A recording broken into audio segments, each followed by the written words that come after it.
약할 때 강함 주시는 주님 감사합니다. 지금 힘든 코로나 시대에 예배에 나와 예배를 드릴 수 있음에 감사합니다. 주님 저희와 동행하여 주사 참 지혜를 기대하며 예수님의 이름으로 기도드리고 신앙을 고백하오니 나는 전능하신 아버지 하나님 천지의 창조주를 믿습니다. 나는 그의 유일하신 아들 우리 주 예수 그리스도를 믿습니다.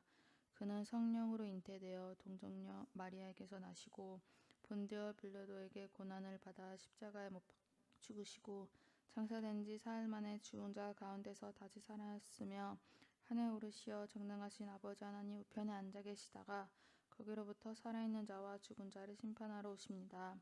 나는 성령을 믿으며 거룩한 공교회와 성도의 교제와 죄를 용서받는 것과 몸의 부활과 영생을 믿습니다. 아멘.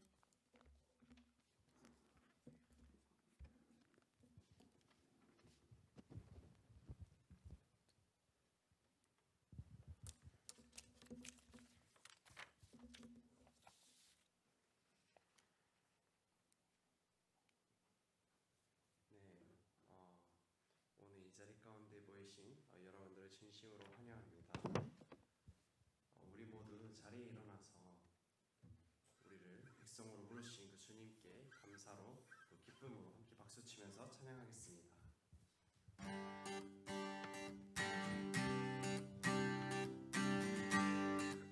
박수치면서 일어나라 주의 백성, 일어나라 주의 백성 빛을 발하라.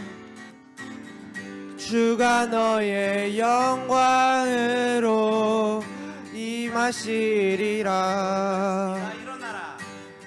일어나라 주의 백성 빛을 발하라.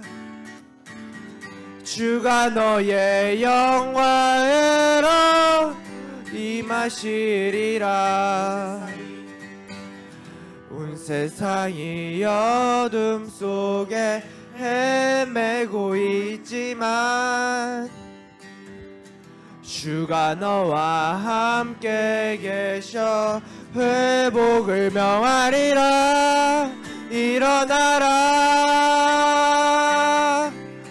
빛을 발하라. 만 백성이 너의 빛을 보고 사방에서 나오네. 일어나라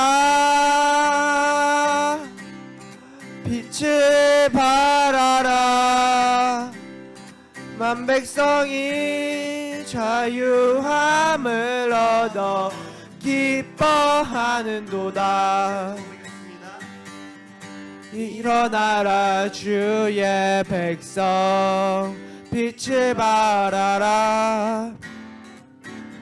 주가 너의 영광으로 임하시리라.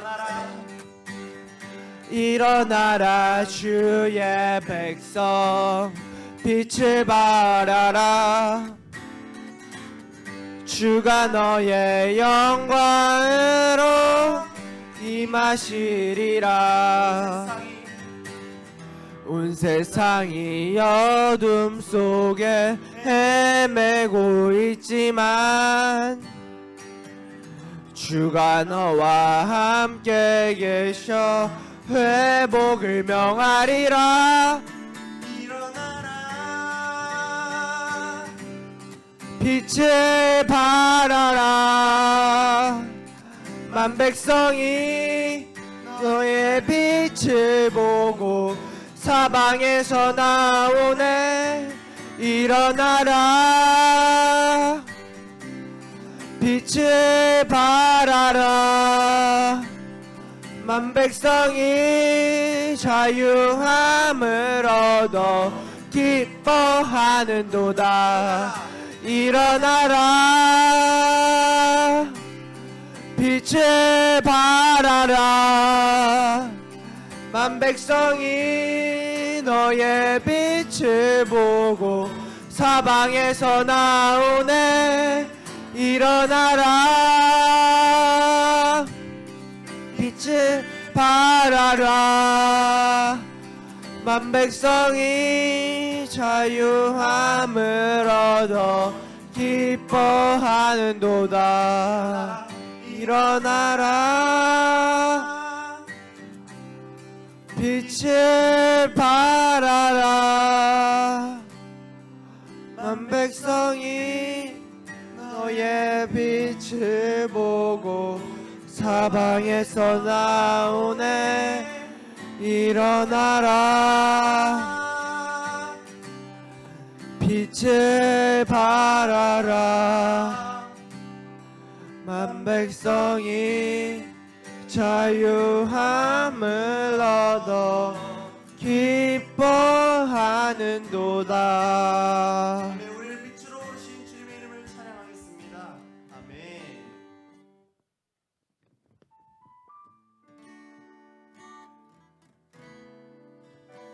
우리는 주님의 성전입니다.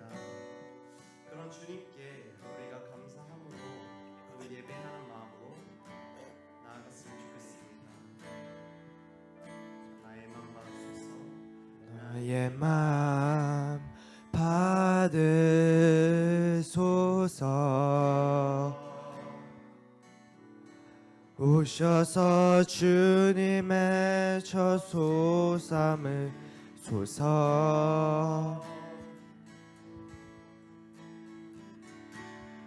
나의 전부이신 주여 내 맘을 받아주소서.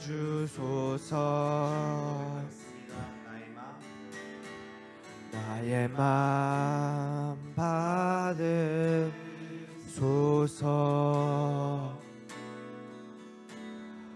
오셔서 주님의 처소 삼으소서. 나의 전부이신 주여 내 맘을 받아주소서. 나의 맘을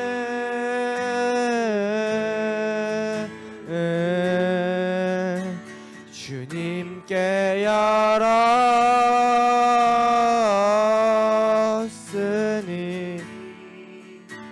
주여 내게 오셔서 내 맘에 거하여 주옵소서. 주가 기뻐하는 주의 성전 되게 하소서. 받으소서. 오셔서 주님의 처소 삼으소서.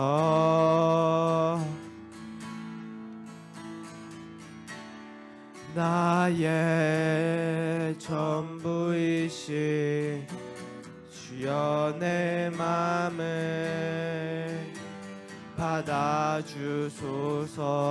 다시 한번 더 고백하겠습니다. 나의 맘 받으소서.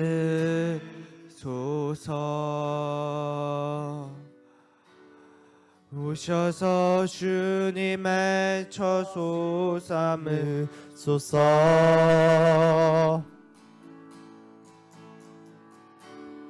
나의 전부이신 주여 내 맘을 받아주소서. 나의 맘을 오 나의 맘을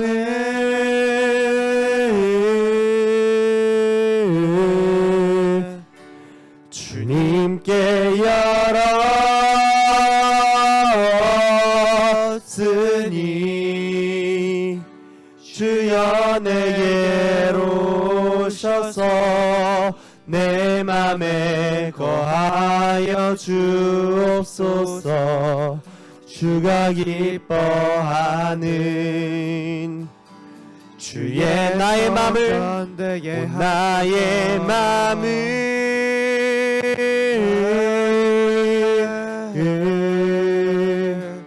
주님께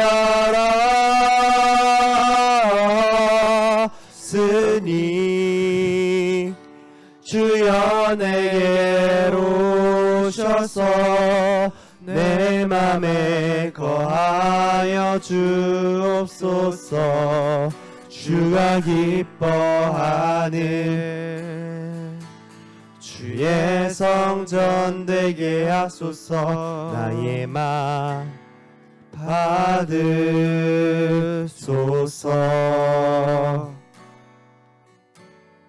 오셔서 주님의 처소 삼으소서.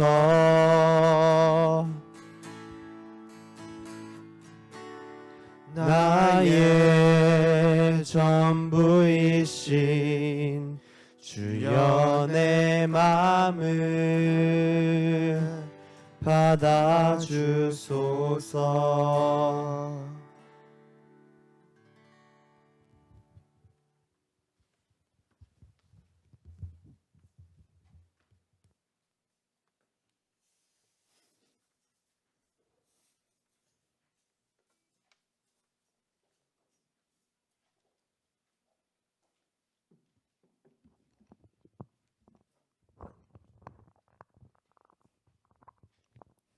하나님 아버지, 저희를 코로나로 인해 지켜주셔서 감사합니다.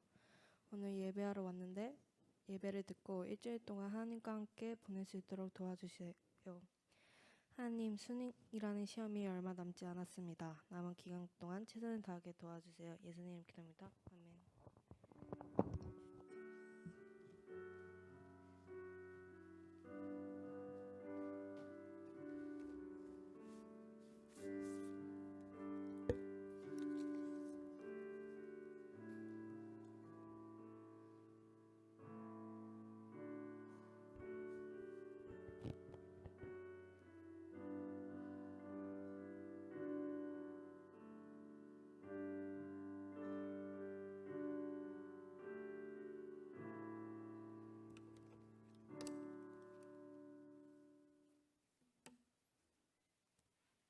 오늘 하나님께서 우리에게 주신 말씀은 시편 18편 1절에서 15절 말씀입니다. 구약 181페이지쯤에 있습니다. 시편 18편 1절에서 15절 말씀입니다.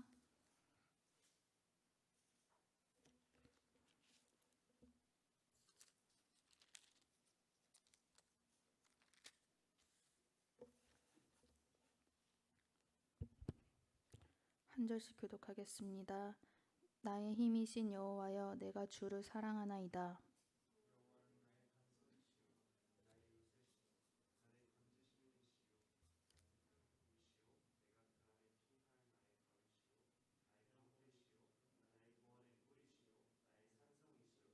내가 찬송 받으실 여호와께 아뢰니니 내 원수들에게서 구원을 얻으리로다.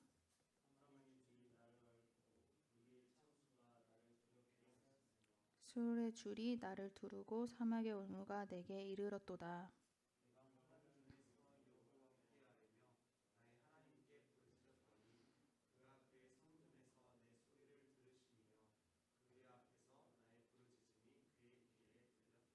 이에 땅이 진동하고 산들의 터도 요동하였으니 그의 진노로 말미암음이로다.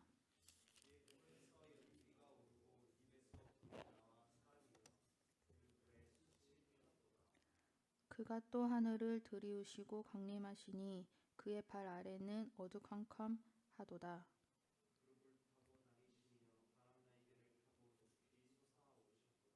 그가 흑암을 그의 숨을 곳으로 삼으사 장막같이 자기를 두르게 하시며 곧 물의 흑암과 공중의 빽빽한 구름으로 그리하시도다.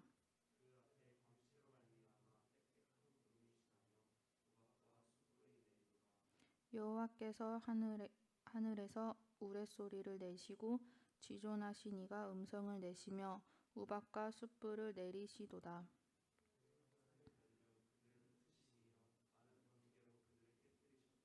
함께 교독하겠습니다. 이럴 때 여호와의 꾸준함과 꺾임으로 말미암아 물밑이 드러나고 세상의 터가 나타났도다. 아멘. 이 말씀은 하나님의 말씀입니다. 송수필 목사님 나오셔서 말씀 전하실 때 많은 은혜 받으시길 바랍니다.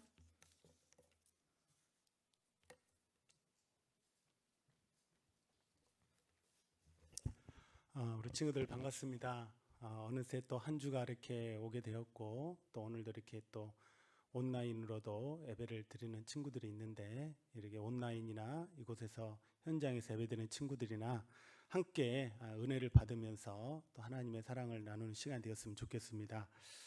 오늘 말씀은 이제 구원의 주님을 바라보자라는 주제로 함께 말씀의 은혜를 나누고자 합니다.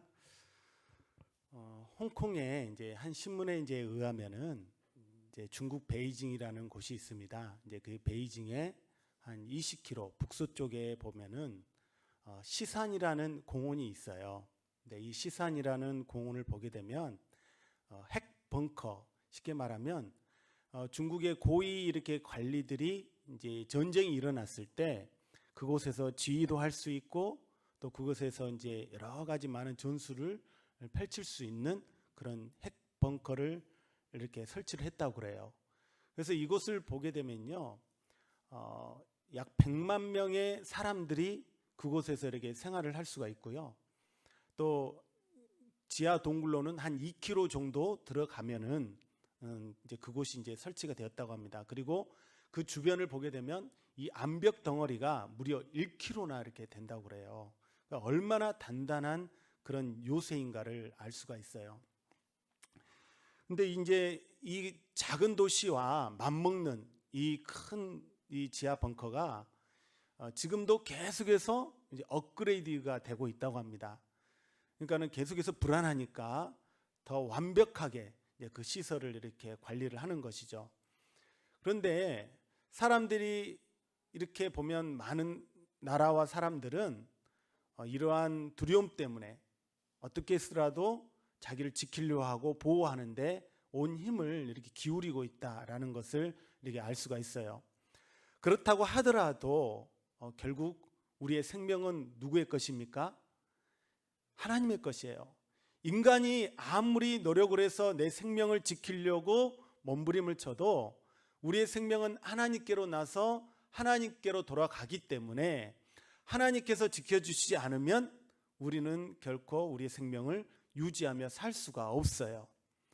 그래서 이러한 사실을 잘 알고 있었던 사람이 누구였냐? 다윗이었습니다. 다윗은요, 자신의 생명을 하나님이 지켜주셔야 나는 살 수 있고 내가 전쟁의 소용돌이 속에서도 나는 살 수 있다라는 그런 신앙 고백을 가지고 있었어요. 오늘 시편 18편을 보게 되면요, 이 표제가 나와 있어요. 표제라는 것은 여기 보면 제목인데 그 중에 보게 되면은 모든 원수의 손에서와 사울의 손에서 건져주신 날이라고 이렇게 나와 있습니다. 이게 무슨 얘기냐면요, 다윗이 왕위에 올라가지고 30년이 지난 후에 이 시편 18편을 썼다라는 것을 이렇게 말씀해 주고 있어요. 그러니까 다윗이 죽기 직전에 마지막으로 하나님께 신앙 고백을 하고 또 노래를 불렀던 찬양이 바로 오늘 시편 18편이라는 것이에요. 사울 왕과 블레셋 왕을 비롯한 모든 적군들과 원수들이요, 다윗에게는 너무너무 많았어요. 그럼에도 불구하고 하나님께서는 다윗을 모든 환난에서 건져주셨다라고 고백을 하고 있어요. 그러다 보니까 이 다윗은요, 자기가 나이가 들어서 늙었을 때 내가 용맹했다, 나는 용감했다, 나는 정말 담대했다라는 그런 자기 자랑을 늘어놓는 것이 아니라 여호와 하나님, 내가 주님을 사랑합니다라고 고백할 수밖에 없었다라는 것입니다. 사망의 줄이 그를 둘러덮고 또한 음부의 모든 세력들이 이 다윗을 둘러친다 해도 하나님께서는 다윗을 지켜주셨어요.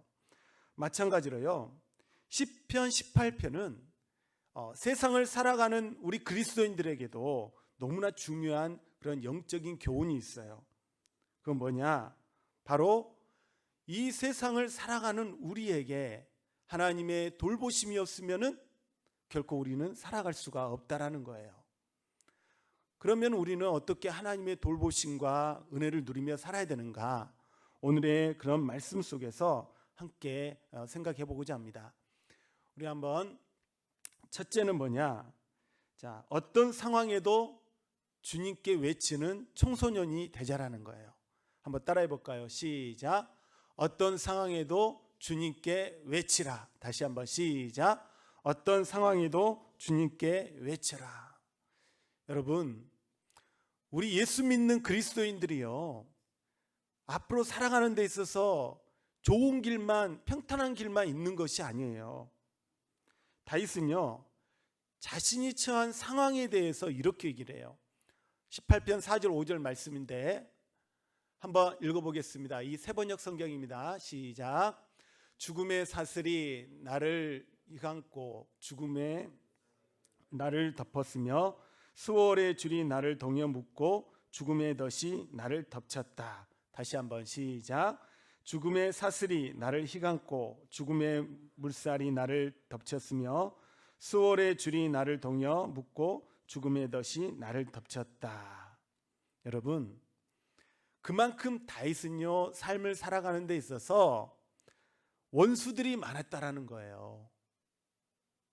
사울에게 생명의 위협을 그렇게 많이 받고 살았다라는 거예요. 그러니까 매일의 삶이 다윗에게는 죽음의 상과 같은 그런 나날들이 많았다라는 것이에요. 그런데 그러한 위험이 다윗을 둘러싸고 있었고 두려움을 느끼면 느낄수록 다윗은 더 하나님께 부르짖었다라는 것입니다. 여러분, 그 사람이 싫어요.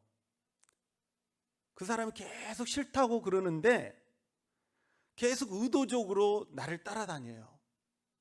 그리고 반복적으로 정신적으로나 육체적으로 나를 괴롭혀요. 이걸 뭐라고 합니까? 스토킹이라고 그래요. 스토킹. 스토킹에 한번 걸리게 되면요, 그 사람 정말 정신적으로 육체적으로 하루하루 고달픈 인생을 살아요. 너무나 힘들어요. 학교에도 마찬가지입니다. 학교에 만일 나를 괴롭히는 선배나 친구가 한 사람만 있다고 생각을 해보세요. 아니, 일진이 있다고 생각해 보십시오. 학교 생활이 평안하고 즐겁겠습니까? 하루하루가 너무나 괴롭고 힘든 날이 될 수밖에 없어요.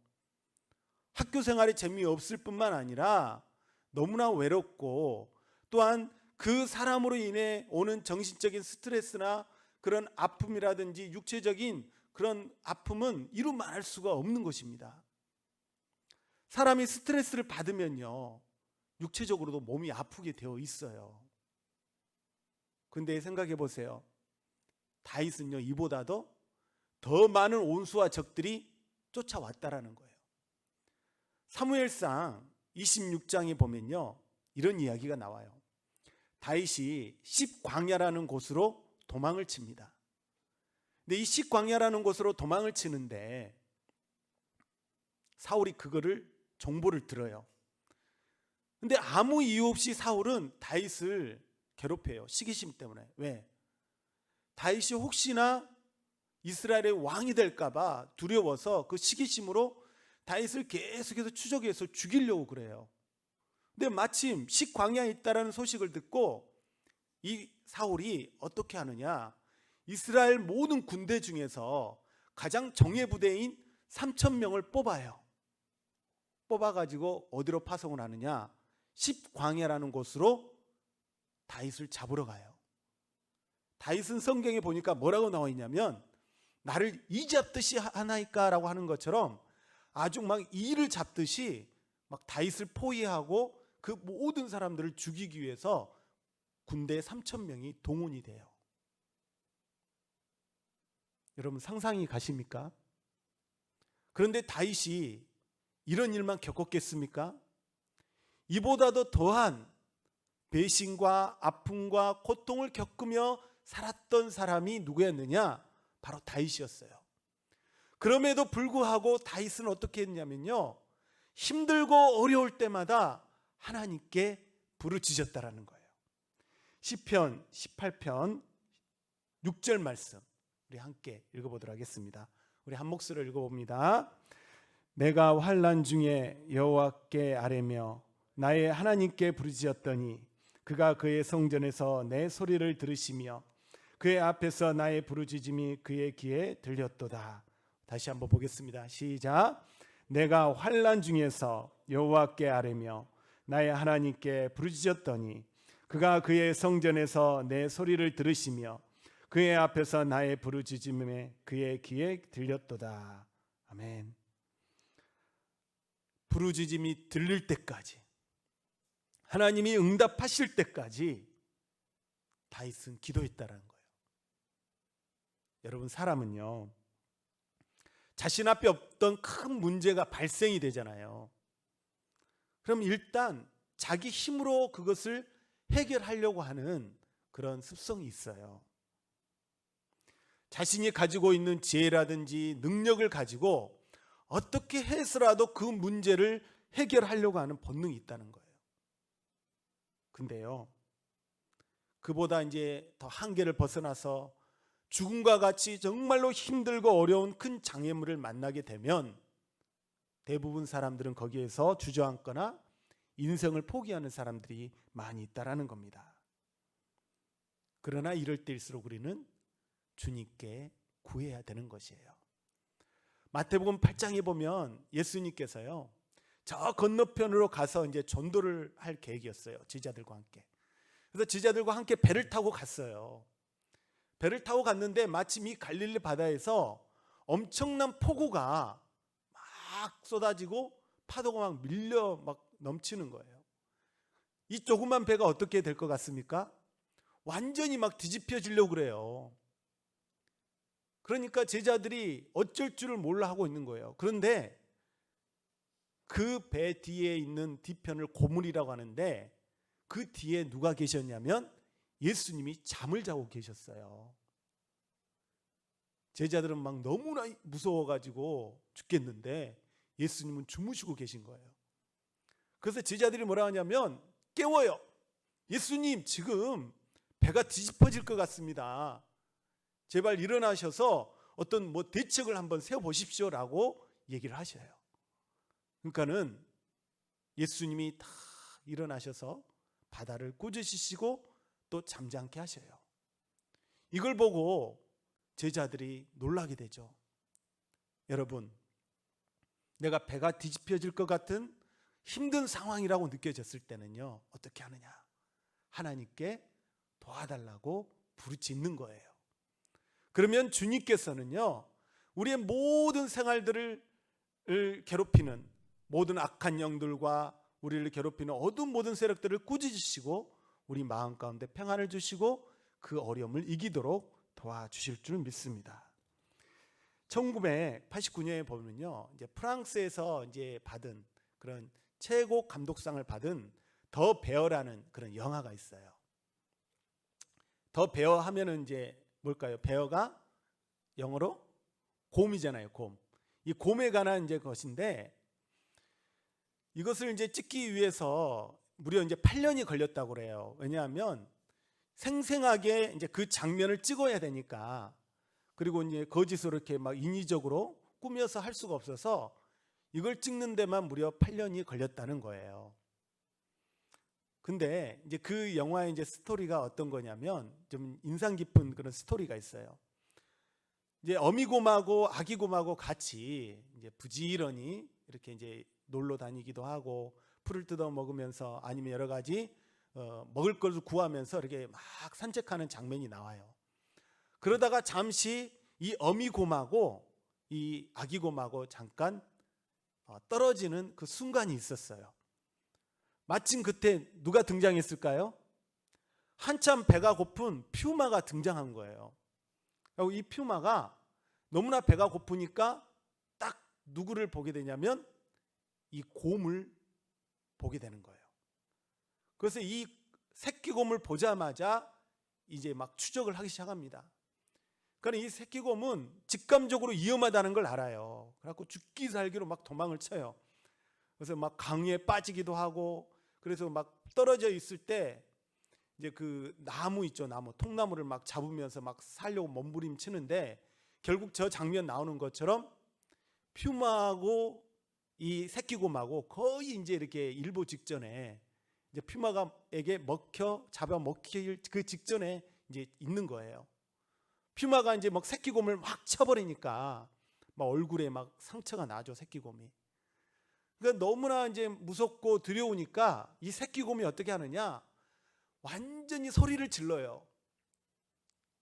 그러니까 곰의 그 소리가 있잖아요. 저기 나와 있는 장면처럼 막 소리를 질러요.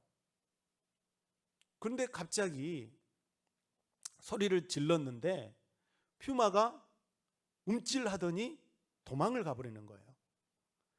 이 새끼곰이 자기가 소리를 질러서 이 퓨마가 도망가는 것으로 생각을 했는데 딱 보니까 그 뒤에 누가 있었느냐, 바로 자기 엄마인 곰이 다 이렇게 저기 보는 것처럼 지켜보고 있는 거예요. 같이 소리를 질러서 이 퓨마를 쫓아낸 거죠. 마찬가지예요, 여러분. 우리가 힘들고 어려울 때 가만히 있는 것이 아니라 우리가 정말 하나님께 부르짖으면 하나님께서는요, 내 뒤에서 나를 호위하고 계시고 악한 모든 세력들을 예수 이름으로 다 쫓아내 주십니다. 그렇기 때문에 우리는 어려울 때일수록 하나님께 부르짖는 친구들이 되기를 바라요. 어린 곰처럼 우리가 살기 위해서요, 사력을 다해 도망을 쳐요. 그러나 어떻게 우리가 악한 영들의 세력을 이길 수가 있겠습니까? 우리를 집어삼키려고 하는 이 어두운 세력을 어떻게 이겨낼 수가 있겠습니까? 우리 힘으로는 할 수 없어요. 오히려 상처와 아픔을 더 많이 겪을 수밖에 없어요. 그러나 이런 상황 가운데 하나님께 부르짖으면 주님께서는 우리의 기도를 들으시고 우리에게 놀라운 구원의 은혜를 우리 친구들에게 허락해 주실 줄 믿습니다. 자, 두 번째 보겠습니다. 고개를 들어서 구원의 하나님을 바라보자라는 겁니다. 우리 한번 따라 봅시다. 시작. 고개를 들어 구원의 하나님을 바라보자. 다시 한번 시작. 고개를 들어 구원의 하나님을 바라보자. 다윗은요, 하나님이 자기에게 어떤 분이신가를 비유하고 있어요. 시편 18편 2절 말씀 우리 함께 읽어보도록 하겠습니다. 여호와는 나의 반석이시요 나의 요새시요 나를 건지시는 이시요 나의 하나님이시요 내가 그 안에 피할 나의 바위시요 나의 방패시요 나의 구원의 뿌리시요 나의 산성이시로다. 아멘. 여러분, 다윗은 평생 동안 어디서 살았냐면요, 전쟁터에서 살았어요. 전쟁터에서 살다 보니까 다윗이 만난 하나님은 이 전쟁 중에 만난 하나님이셨어요. 전쟁 중에 싸우다 보면 위기를 겪게 되잖아요. 근데 그 위기 가운데 보호해 주시는 그 하나님을 경험했고요. 절망하고 낙심하고 있었을 때 다시 한번 용기를 내서 살 수 있도록 평안과 기쁨을 주시는 분이 하나님이시라는 것을 어디서 경험했어요? 전쟁터에서 경험을 한 거예요. 마치 우리가 어떤 삶 가운데 치열한 삶의 현장이 전쟁터와 같은 것처럼 그 삶의 현장에서 다윗은 하나님을 경험했다라는 것이에요. 그러다 보니까 다윗이 지금 18편 2절을 고백하고 있는 내용을 보게 되면 그 표현들이 다 전쟁터에서 나온 표현들이라는 것이에요. 여기 보면 다윗은 여호와는 나의 반석이다 라고 이렇게 표현하고 있어요. 그럼 반석이 뭐냐면요, 전쟁터에서 싸우는 군사들이 그 반석이나 바위를 만나면 너무나 좋아해요. 왜냐하면 그 바위는요, 적들로부터 화살을 피할 수가 있고 또 적들이 포위를 하고 잡으려고 했을 때 몸을 숨길 수 있는 장소가 되는 겁니다. 때로는 너무나 피곤할 때 잠시 잠깐 몸을 쉴 수 있는 장소가 바로 이 반석이라는 곳이에요. 그렇기 때문에 하나님은 나의 반석이라는 것은 그만큼 나의 안전한 피난처라는 것과 같은 것입니다. 또한 요새도 그렇습니다. 요새는요, 난공불락을 얘기해요. 적들이 쳐들어올 때 이 난공불락과 같은 요새에 있으면요, 식량이 한 2년치가 있고 물만 공급이 된다면 절대로 적들은 그곳을 점령할 수가 없어요. 그만큼 어렵습니다. 또 나의 하나님이라고 표현했을 때는 능력이 많으신 하나님이세요. 그러니까 모든 전쟁 가운데 겪다 보니까 내 힘으로는 도저히 그 전쟁을 이길 수가 없는데 하나님이 이기게 하는 전쟁들이 너무도 많다라는 것을 이 다윗이 경험을 하게 된 거예요. 그리고 그렇습니다. 여호와는 나의 방패라고 얘기했을 때도 그래요. 전쟁 중에서 화살이 얼마나 많이 날아옵니까? 칼이 얼마나 부딪힙니까? 그 화살에 내가 맞을 수도 있잖아요. 근데 내가 맞으려고 하면 하나님께서 마치 방패가 되시는 것처럼 화살을 맞지 않도록 보호해 주신다라는 것을 어디서 경험했어요? 전쟁터에서 경험했다는 거예요. 그러다 보니까 다윗의 신앙은요, 추상적인 그런 신앙이 아니에요. 정말 삶의 현장에서 구체적이고 또 실질적이고 하나님이 그 나와 함께 계신다는 것을 아주 깊게 체험했던 사람이 바로 다윗이었다라는 것입니다. 이것을 봤을 때 다윗은요, 얼마나 철저하게 하나님을 의지하고 살았는가를 알 수가 있습니다. 그런데 여러분, 성경의 인물 중에서는 이와는 다른 인물이 있어요. 삼손이에요. 삼손은요, 성경의 인물 중에서 가장 능력이 많은 인물 중 하나였을 거예요. 그럼에도 불구하고 다윗과는 다른 길을 걸어갔어요. 삼손은 능력이 많았음에도요, 하나님 더 의지하지 않았어요. 많은 재능을 물려받았음에도 삼손은 항상 자기 눈에 보기 좋은 것, 눈에 즐기는 것, 그것을 추구하면서 살았다라는 것이에요. 그래서 이제 유혹이 오다 보니까 그 유혹에 쉽게 넘어가 버리고 또한 자기 어떤 기분대로 정욕대로 살았던 사람이 바로 삼손이었어요. 그러다 보니까 나중에 어떤 모습으로 되게 되냐면요, 비참하게 끝나요. 그 생애가 눈이 뽑혀지게 되고요, 블레셋 사람들의 포로가 되어서 조롱거리가 된 사람이 바로 삼손이 된 거예요. 여러분, 삼손이요, 나기턱뼈로 1000명이라는 그런 블레셋 군대를 물리쳤어요.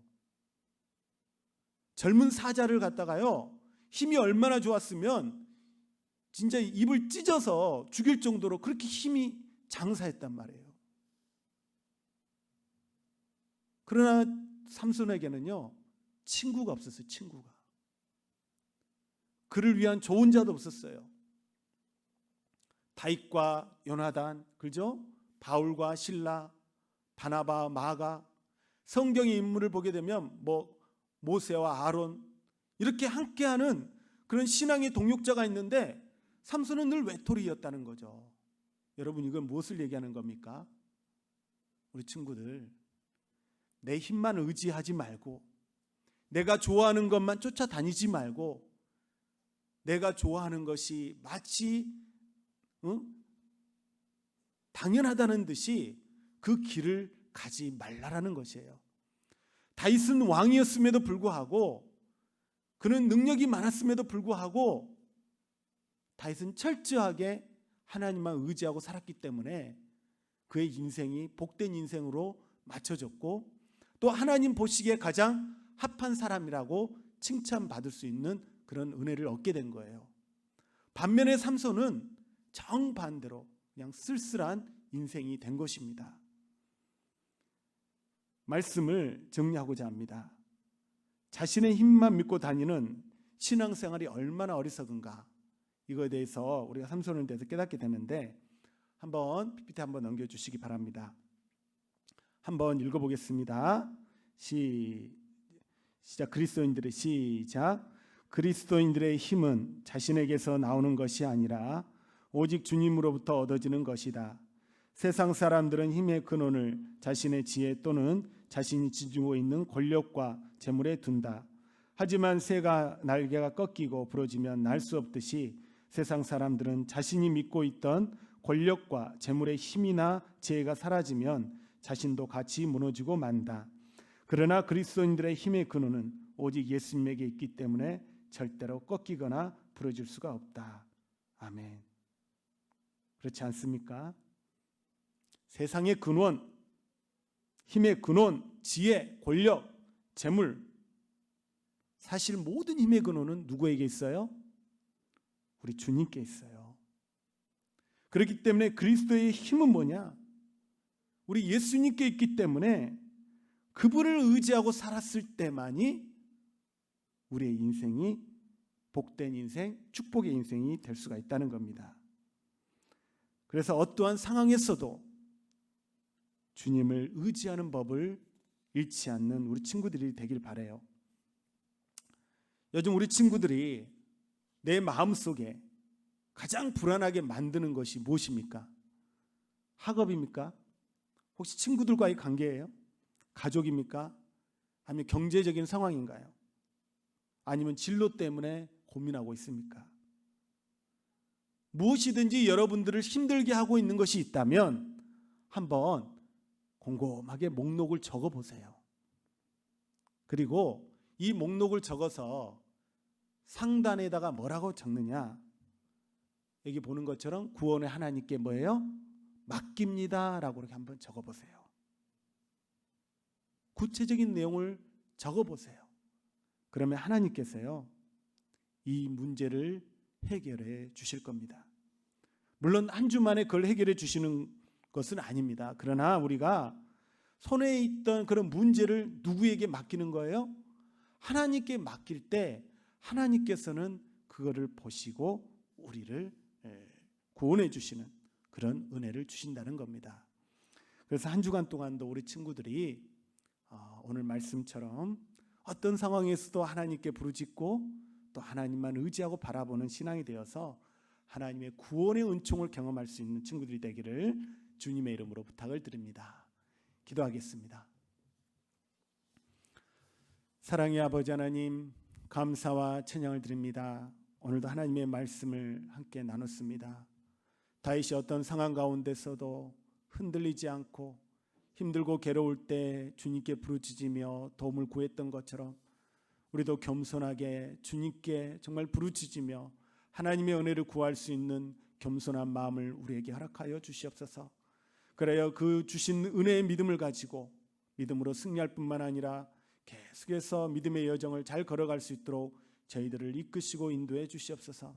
특별히 이 청소년들 은혜를 베풀어 주셔서 지혜와 총명을 더해 주시옵시고 공부하는 데 지장이 없도록 강건한 뿐만 아니라 정신적으로도 영적으로도 강건케 하여 주시옵소서. 여기에 예배를 드리지 못한 우리 청소년 친구들이 많이 있습니다. 온라인으로 드리는 우리 친구들 위에도 하나님의 은혜가 함께하여 주시옵시고 또 함께 예배를 드림으로 인해 하나님의 구원의 은혜와 영광을 경험할 수 있는 우리 모든 청소년들 되게 하여 주시옵소서. 감사드리며 예수님의 이름으로 기도합니다. 아멘.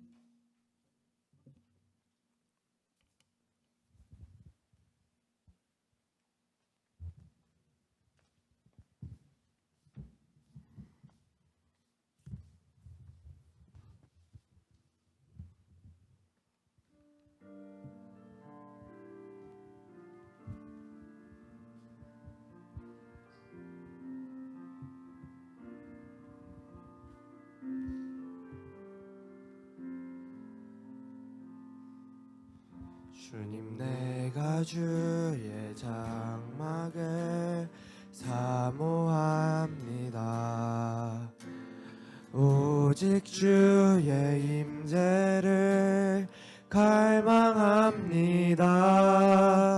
주의 집에서의 하루가 다른 곳의 첫날보다 좋으니 주 사랑 안에 머물며 사랑 노래합니다. 주님 내가 주의 장막을 사모합니다. 오직 오직 주의 임재를 갈망합니다. 주의 집에서의 하루가 다른 곳의 첫날보다 좋으니 주 사랑 안에 머물며 사랑 노래합니다.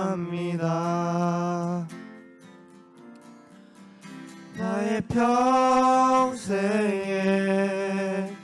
단 한 가지 소원 주의 아름다우심 보며 사랑 노래하는 것 나의 왕 되신 주님의 얼굴 구하며 주 사랑 안에 머물러 사랑 노래합니다.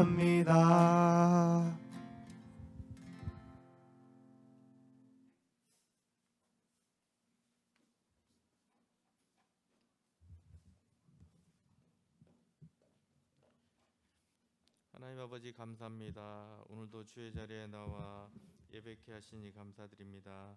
하나님 아버지, 우리가 나의 힘이 되시고 나의 피난처 되신 하나님을 더욱 의지하고 주님께 간구하며 주님을 신뢰하며 하나님과의 관계가 회복되는 저희들 될 수 있도록 인도하여 주시옵소서. 하나님 또한 귀한 예물로 하나님께 정성과 마음과 중심을 드립니다. 하나님이 이 예분을 받아 주시옵시고 더욱 큰 은혜로 하나님 복을 내려 주시옵소서.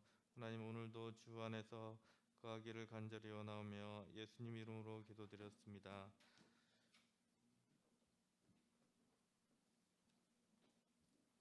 기도하겠습니다. 지금은 우리 주 예수 그리스도의 은혜와 하나님의 사랑과 성령의 교통하심이 어떠한 상황 가운데서도 하나님의 도움을 구하며 바라보며 그 삶을 통해 하나님의 능력과 은혜를 경험하고 그 믿음으로 이 세상을 담대히 살아가기를 소망하는 우리 사랑하는 청소년들과 교사들과 우리 사랑하는 모든 성도 위에 지금부터 영원토록 함께하기를 간절히 축원하옵나이다. 아멘.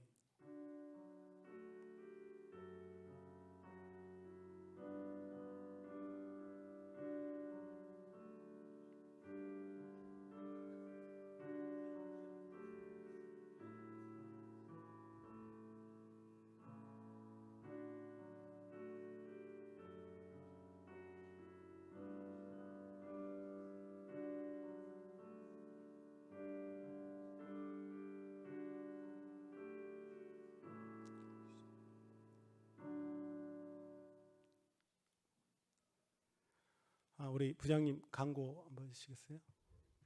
없습니까?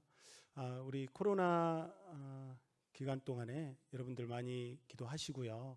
또 이렇게 코로나 기간 동안 우리 친구들 얼굴을 많이 못 보는데 서로 이렇게 기도해주면서 격려하고 또 한번 우리 보지 못하는 친구들은 우리 이제 선생님들하고 함께 좀 논의를 해서 나중에 이제 공지를 하도록 할 테니까 그거를 참조하셔서 적극적으로 잘 참여하면 좋을 것 같습니다. 성경 공부 갖도록 하겠습니다.